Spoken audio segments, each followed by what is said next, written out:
సభ్యులకు వీరమహిళలకు అందరికీ నా హృదయపూర్వక నమస్కారములు. ఈరోజు ఇంతటి పార్టీని అలాగే మన రెడ్డి అప్పలనాయుడు గారిని ఏలూరు ఎమ్మెల్యేగా చూడాలని కోరుకుంటున్నారు. అలాగే రాష్ట్రంలో కూడా మన పవన్ కళ్యాణ్ గారి కార్యాచరణను ఈ రోజు నుంచి మనము తలపెట్టుకుని ఎవరికైనా వాళ్ళు మన తెలిసిన పార్టీ అధికారులు ఎమ్మెల్యేగా రెడ్డి అప్పలనాయుడు గారు గెలవడానికి అందరం కృషి చేద్దామని, భారీ లెవెల్లో భారీ విజయంతో గెలుపుకుందామని కోరుకుంటున్నాను.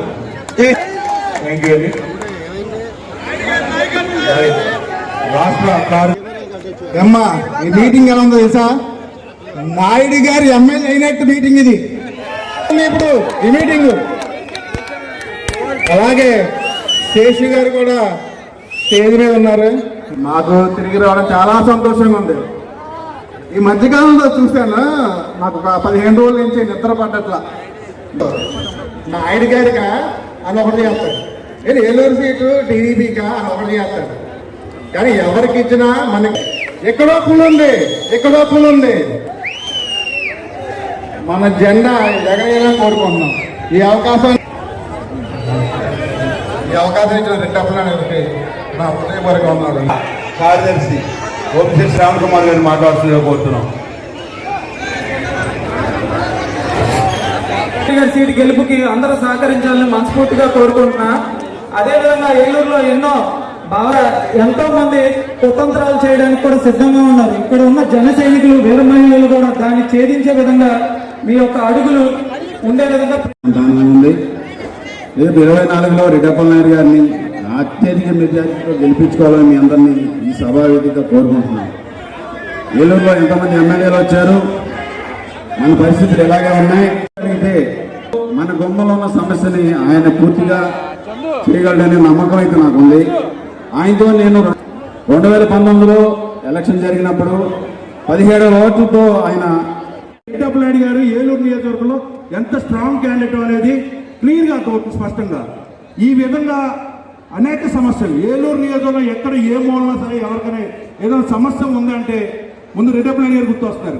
ఆ సమస్య మీద ఆయన వచ్చి మీడియాలో వాయిస్ ఇస్తే ఖచ్చితంగా ఆ సమస్యనే సాల్వ్ అవుతుంది. అందులో భాగంగానే ఈరోజు నిన్న కాక మొన్న ఫిలాస్పేటలో 4 ఏళ్ల నుంచి మనం పోరాటం చేస్తున్నాం.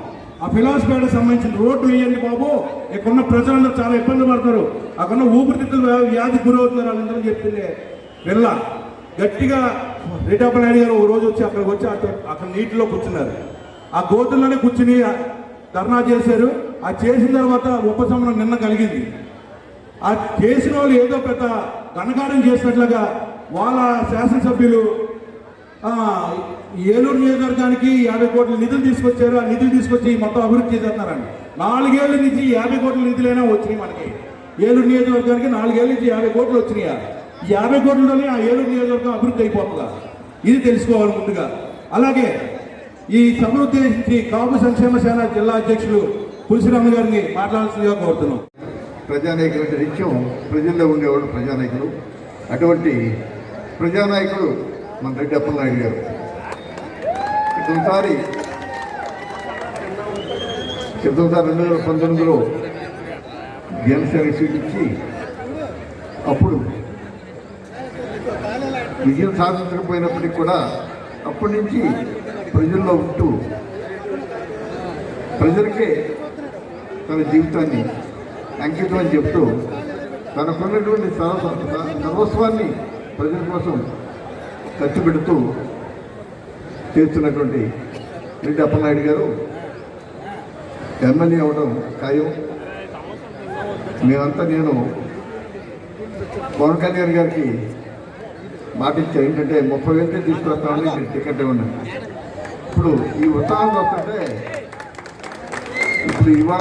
చూస్తుంటే నా మాట ఎక్కడా కూడా తప్పేట్టుగా కనపడతాను. తప్పదు, 30 కాదు 50,000 మెజార్టీ వచ్చినా కానీ ఆశ్చర్యపోవాల్సిన పని లేదు. అంతటి ప్రజాదరణ ఉన్నటువంటి నాయకుడు మన రెడ్డి అప్పలనాయుడు గారు. అదేవిధంగా ప్రజాదరణ ఉన్నటువంటి జనసేన పార్టీ. ఈ జనసేన పార్టీకి భవిష్యత్తులో తిరుగులేదు. అలాగే రెడ్డి అప్పలనాయుడు గారికి కూడా టికెట్ విషయంలో కూడా మీరు ఎవరు కూడా ఎటువంటి అపోహ పడాల్సిన అవసరం లేదు. ఏలూరు టికెట్ పొత్తుల్లో భాగంగా మన జనసేనకి కేటాయించబడినట్టుగా నాకు సమాచారం ఉంది. అందుకని ఏమాత్రం కూడా ఆలోచించక్కర్లేదు. మన పొత్తుల్లో భాగంగా నాకున్న సమాచారం ప్రకారం 100కి 150 పాళ్ళు జనసేనకి కేటాయించారు కనుక రెడ్డప్పలనాయుడు గారు ఎమ్మెల్యే అవడం ఖాయం. ఆయన ప్రజానాయకుడు కనుక ప్రజల్లో ఎప్పుడు ఉండి ప్రజాసేవ చేస్తారని తెలియజేస్తూ సెలవు తీసుకుంటాను. జై జనసేన. జై జై జనసేన. ఈరోజు నా సొంత కుటుంబ సభ్యులతో కలిసి ఈ సమావేశంలో పాల్గొనడం నాకు చాలా ఆనందంగా ఉంది. ఈ ఆత్మీయ సమావేశానికి నన్ను ప్రత్యేకంగా పిలిచిన మన అప్పలనాయుడు గారికి నా ప్రత్యేక కృతజ్ఞతలు తెలుపుతున్నాను. అలాగే ఈ స్టేజ్ని అలంకరించిన జనసేన నాయకులు అందరికీ నా నమస్కారాలు. మనందరం పవన్ కళ్యాణ్ గారిని పెట్టిన పార్టీలో 10 ఏళ్ళ నుంచి వర్క్ చేస్తున్నాం. ప్రతి ఒక్కరూ ఆయన సీఎం చేయాలి, అలాగే మన నాయుడు గారిని మంచి పొజిషన్లో పెట్టి నాయుడు గారిని ఎమ్మెల్యేగా చూడాలని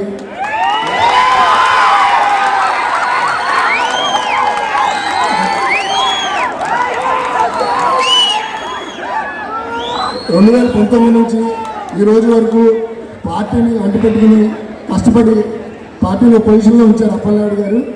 దానికి నా కృతజ్ఞతలు తెలుపుతున్నాను.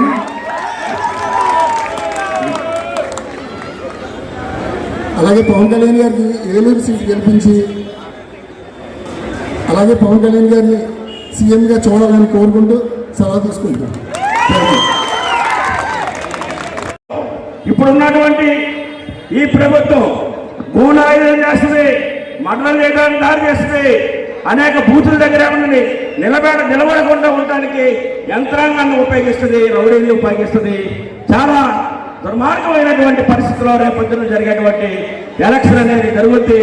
దీనికి అందరం కూడా సంసిద్ధం అవ్వాలి. ఈరోజు జగన్మోహన్ రెడ్డి గారు మరి మంచి నిషేధం చేస్తా ఉన్నాడు. మొత్తం జగన్ బ్రాండే తీసుకొచ్చి ప్రజల నెత్తి మీద ఉత్తి 10 రూపాయలు 100 రూపాయలు అమ్మి ప్రజల యొక్క జీవితాలతో ఆటలాడుకుంటా ఉన్నారు. ఈ రోజు నాడలో ఇల్లు కట్టుకోవాలంటే ఇసుక దొరికే పరిస్థితి లేదు. ఇసుకను బంగారం చేసి జైబేరి వాళ్ళకి వాళ్ళు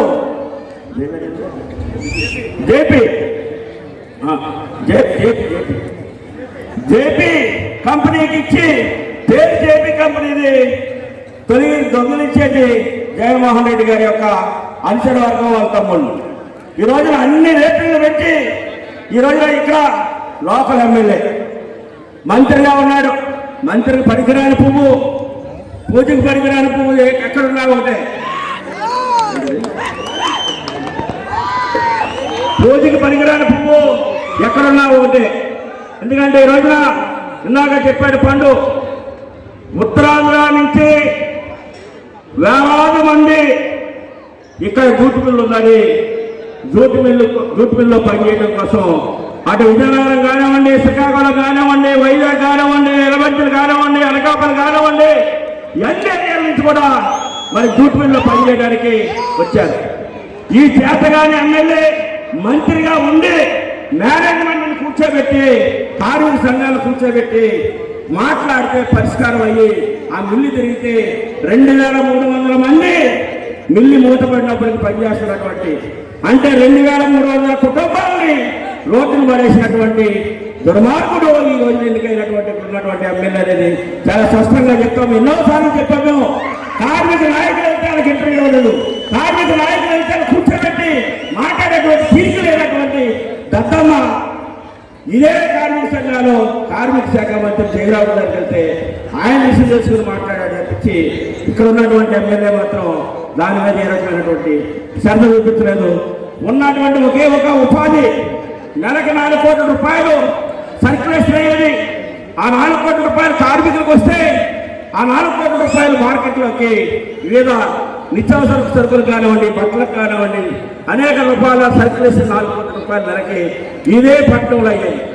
ఇంకా రేపో మాపో ఉన్న జూట్ మిల్లు కూడా మూతపడేటువంటి పరిస్థితికి వస్తా ఉంది.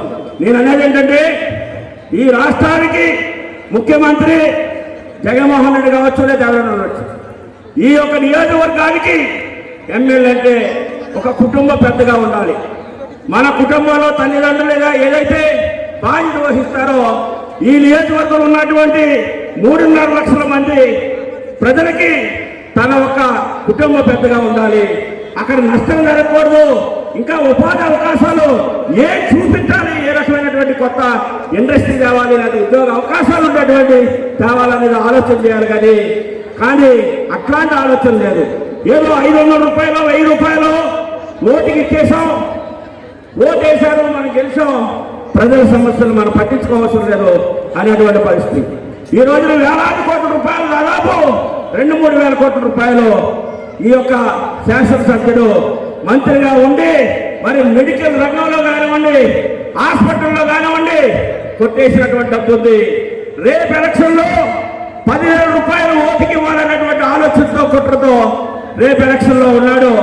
ఆ డబ్బు అంతా కూడా మందే. రేపు వచ్చేటువంటి రోజుల్లో ఆ డబ్బు తీసుకోండి, మనకు కావాల్సినటువంటి పార్టీని, మనం జనసేన పార్టీని, మరి పవన్ కళ్యాణ్ గారి నాయకత్వాన్ని మనం అందరం కూడా బలపరచాలి. టికెట్ వస్తే పోటీ చేయాలనుకుంటారు, ఇది సహజమైనటువంటి పరిస్థితి తప్పించేది ప్రత్యేకమైనటువంటి ఇది కాదు. ఎందుకంటే మీడియాలో కూడా చూశారు, ఇక్కడ శేషయ్య గారికి కానీ నాకు కానీ ఏ విధమైనటువంటి విభేదాలు లేవు. 100% చెప్తా ఉన్నాం. సోదరుడు 2019లో నాకు ఇంటి వచ్చినప్పుడు సాగర్ గారు 2 రోజుల నుండి 3వ రోజు వెళ్ళిపోయాడు తెలుగుదేశం పార్టీలోకి. శేషు గారు నా వెన్నంటే ఉండి 2019లో పనిచేశారు. కానీ ఈరోజు ఉన్నటువంటి రాజకీయ నాయకులు దుర్మార్గమైనటువంటి ఆలోచన చేయడం వల్ల తన ఒక వ్యాపారస్తుడు కనుక తన వ్యాపారాన్ని దెబ్బతీసేటువంటి ప్రక్రియ మొదలుపెట్టి 2020లో అతన్ని బలవంతంగా కండవా వేసి మా పార్టీలోకి రాని చెప్పి ఈ స్థానిక ఎమ్మెల్యే తనకున్నటువంటి అధికారుల ద్వారా, తనన్నటువంటి అనుచరుల ద్వారా అతన్ని బెదిరించి మరి ఆ పార్టీలో తీసుకోవడం జరిగింది. కానీ మనిషిగా మాత్రమే అక్కడ కండవా వేసుకున్నాడు. కానీ మనసంతా జనసేన పార్టీలోనూ పవన్ కళ్యాణ్ గారి ఆయన మనసంతా ఉంది. అది మాకు తెలుసు. 100% కూడా అతను జనసేన మనిషి, జనసేన బ్లడ్ అనేది చాలా స్పష్టంగా చెప్తా ఉన్నాను. ఎందుకంటే ఈ రోజున మనిషి అన్నాక ఆలోచన ఉంటుంది, ఆశ ఉంటుంది, ఆశయం ఉంటుంది, లక్ష్యం ఉంటుంది. ఆ దాంట్లో ఎక్కడైనా కొంత ఇతరులు కూడా ఇతర పార్టీలో ఉండి ఇంట్లో బయట రాకుండా ఈ మధ్యకాలంలో చాలా మంది మా మనోహర్ గారి దగ్గరికి, అనేక మంది దగ్గరికి తిరిగే టికెట్లు కావాలని. నాకు తెలుసు, ఎవరైనా కానీ ప్రజాస్వామ్యం, పార్టీలో ఎవరైనా అడగవచ్చు, ఎవరైనా రావచ్చు, ఎవరైనా వెళ్ళొచ్చు.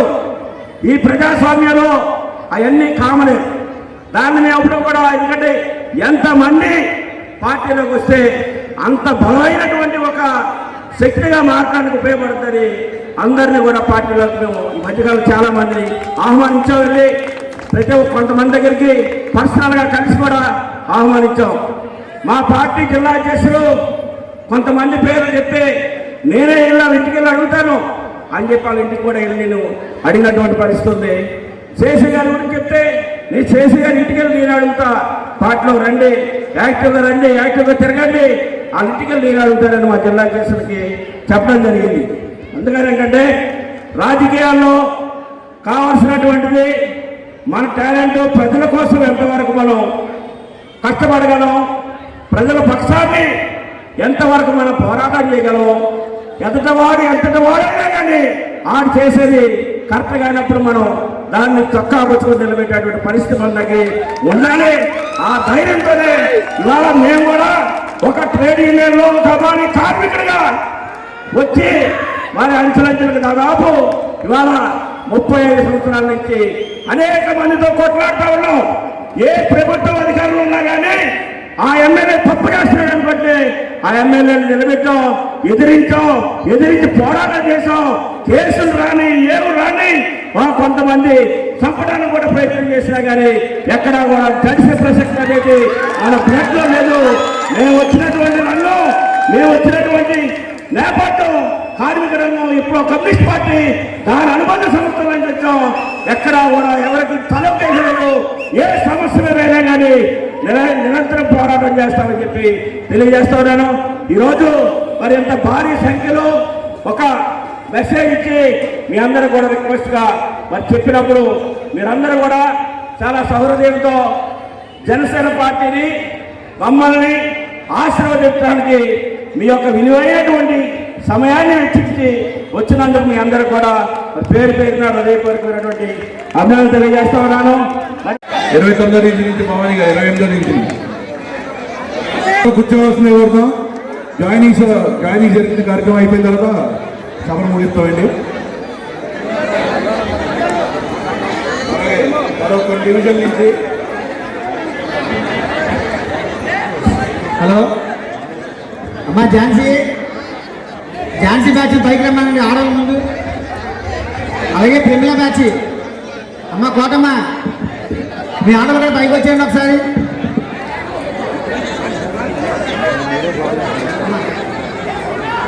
మీరందరూ పవన్ కళ్యాణ్ గారు ఆశయాలు నచ్చి రెడ్డప్పనాయుడు గారి నాయకత్వంలో నడవాలని పార్టీలో జాయిన్ అవుతున్నారు.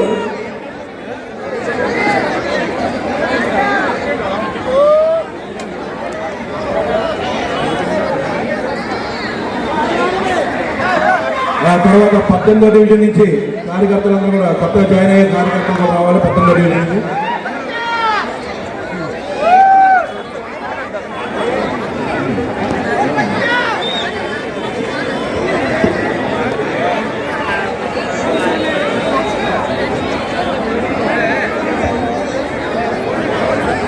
రావాలి. మహిళలందరూ జాయిన్ చేయ మహిళలందరూ రావాలి. త్వరగా స్పీడ్గా కానీ వాళ్ళని జాయిన్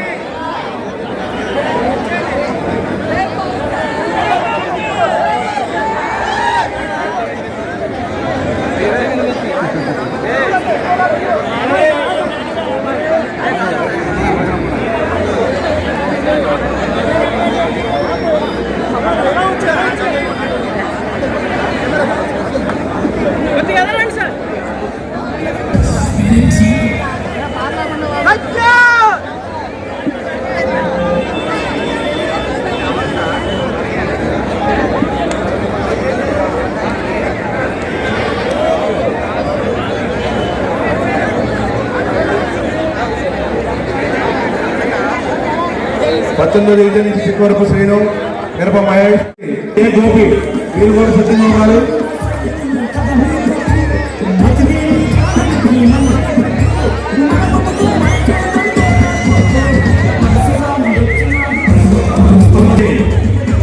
మణి గారు వరలక్ష్మి, రవి, నాగసాయి, సాయి, నరేష్, సురేష్, రాజు వీళ్ళందరూ కూడా రెడీగా ఉన్నారు. 13వ డివిజన్ నుంచి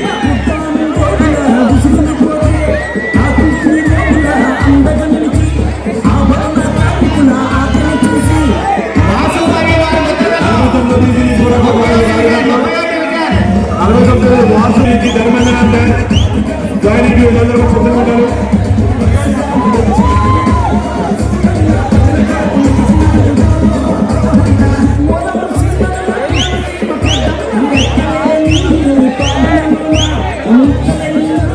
వాసు వచ్చారా?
సింహం అంటాడు అది గర్భం తీసుకోలేదు అర్థం తీసుకోగలరు అంతే తేడా మిగతాదంతా సేమ్ టు సేమ్